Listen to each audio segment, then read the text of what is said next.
আনটেনেবল হয়ে যাচ্ছিল যদি এখানে আমাদের সেনাবাহিনী পরবর্তীতে বিজিবি এবং পুলিশরা এসে সহায়তা না করতো। আপনারা দেখেছেন যে ইনিশিয়ালি আমাদের যে ইন্টেলিজেন্স রিপোর্ট ছিল সেটার ভিত্তিতে আমরা প্রথম থেকে এখানে ব্যবস্থা নিয়েছি। এছাড়া আমাদের কারারক্ষীদের, তারপরে এখানে যিনি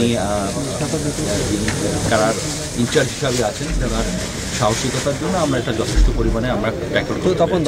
বাট এটা হচ্ছে ভেতরের পার্টটুকু, বাইরের পার্টটুকু আমাদের জন্য অলমোস্ট আনটেনেবল হয়ে যাচ্ছিল যদি এখানে আমাদের সেনাবাহিনী পরবর্তীতে বিজিবি এবং পুলিশরা এসে সহায়তা না করতো। সো তাদেরকে আমাদের পক্ষ থেকে অসংখ্য ধন্যবাদ এই জিনিসটা করার জন্য। এখানে আমরা এখন 30 দিন আপনারা নিজেরাই দেখছেন এখানে যে আমাদের এখানে বিজিবি আছে আর সেনাবাহিনী আছে, এখানে পুলিশের বিভিন্ন টহল আছে এখানে।